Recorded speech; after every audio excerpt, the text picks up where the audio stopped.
Hey everybody, and welcome back to Luxury Living NYC, where we help you make smart and strategic real estate decisions in the world's most competitive market. I'm Erin Wheelock, and I gotta tell you, today's video is definitely gonna ruffle a few feathers because we are talking about the New York City developments that you're going to want to avoid. Not all towers are created equal, and just because it looks shiny does not mean it's a good buy. So let's dive into what to look out for and what developers raise a red flag. And then of course, how to protect yourself when you are shopping for new construction. Now, new development is an incredible investment, but when you buy wrong, you could end up with delayed closings, shoddy construction, and terrible resale value. Or worse, a building that never finishes. Can you imagine? So in a market where you're spending $2 million, $5 million, $10 million, 25 plus, right? That is a disaster. So let's talk about what to look out for and which types of buildings or developers you may want to steer clear from.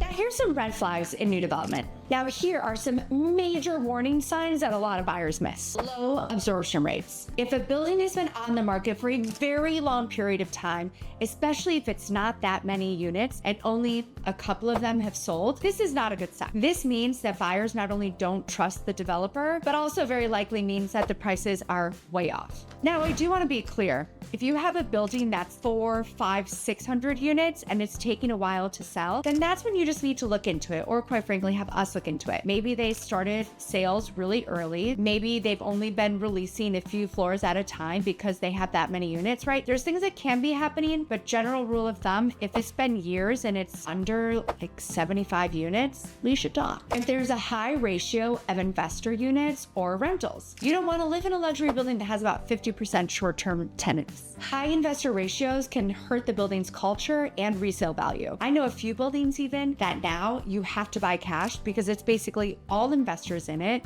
can't really sell, and those who can sell are having to sell at a discount because they're in a building like this where you can't get financing because it's so much turnover because it's basically a rental building owned by investors. Good if that's what you want, right? I'll tell you which buildings those are. I'll help you get in. You'll make a great cash on cash return. But if you're looking to live, we do not want to be in those buildings. Unfinished amenities.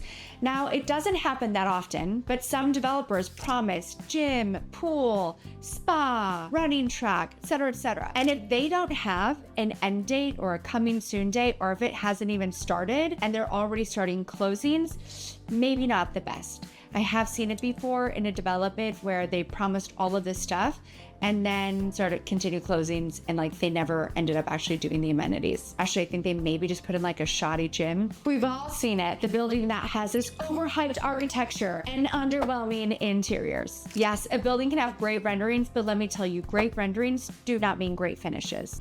Some developers cut corners on flooring, kitchens, windows, and you're not gonna see that until you're under contract. And in fact, depending on where you're buying it in the stage, you may not even see that until you're further along. Also why it is so important for you to know who the developer is, what their reputations have been in the past. We've even taken buyers out to see other developments by that developer so that they can see what kind of a finished product they usually turn up. Also, big red flag, a weak or an unknown developer.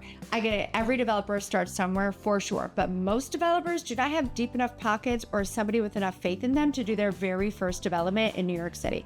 If that's happening, I would have a big question mark. It's really good to see what else they're doing. Now, what else they're doing could be in another city, state, etc., but we can find out that information for you. If they have absolutely no track record though, or if they have litigations in their track record, probably run, right? Run, not walk. I cannot express to you how important it is. Now look, everybody has a bad review out there, so don't just look up a developer and see there's one bad thing, but look at a track record of a developer, right? What have people said about their past developments? Have you looked at past developments and they're selling quickly or they have a lot of turnover, right? We want to look into that stuff before you're really committing because this is a big deal. Now, if you're looking at a developer that's done 3, 4 things on Billionaires Row, chances are you can trust that. Well, I won't name and shame some buildings here for legal reasons. I'll give you categories so that you can properly vet them for yourselves. Buildings that call themselves luxury in name only, right? If you go in and you check out those finishes and they're using pressboard kitchen cabinets, there's vinyl anywhere in a property, these are rentals in disguise. Shame on you, developer. Projects with lawsuits. Buildings that have open litigations over leaks, noise, or construction defects. These kill resale as they make banks so nervous. Oh my gosh, the building that I'm thinking of, I'm just gonna say this. It just reminds me of the Wizard of Oz. If you know, you know. That litigation.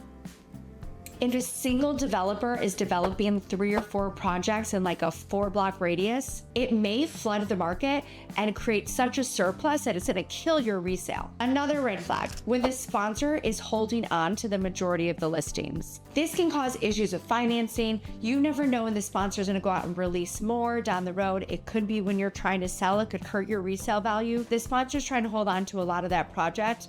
Put it to the side. Now, if you're looking for more information on any of the things I just mentioned, I'm gonna need you to reach out to me personally, and then I can divulge a little bit more information. Now, here's how to protect yourself and buy smart in that New York City new development world. Obviously, the first step is to hire myself and my team. We've done that. We're gonna negotiate directly with the sponsor and their team to get you better prices, maybe upgrades if they're available, and obviously concession. We know what concessions to ask for. We know which ones are gonna get us a little bit further. And quite frankly, we have a great reputation out there with a lot of the agents that run the new developments. And so they're willing to work with us and help us because they know that we have clients that are gonna close the deal. Why not request a history of completed projects by the developer or Google the developer?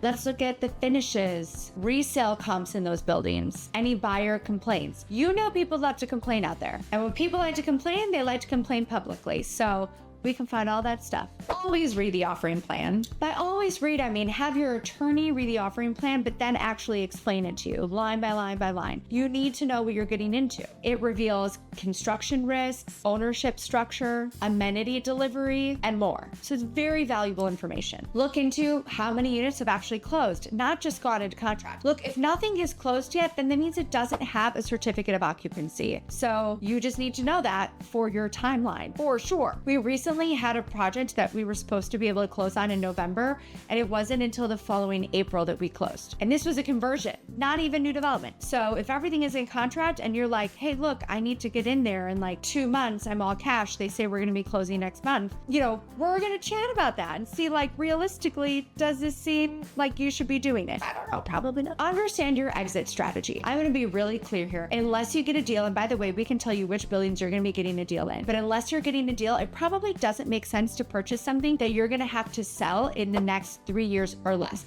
because of the closing costs. So if you're getting a deal on the closing costs, it might make sense, right? But usually 3 years or less isn't gonna make sense unless you're looking for some huge cash on cash return, and then you're gonna make some changes down the road. Buying a new development should be exciting, but not risky. If you want a second opinion on a building, want help comparing projects, or just want an honest assessment of what's going on, obviously you need to reach out to us. Now, feel free to book a consultation. You can do so in the description box below. My contact information is right here, so pick up your phone, give me a call. I would love to help you out, and I know the team would as well for all of your global real estate needs. As always, we at the Wheelock team are here, and until next time, bye guys.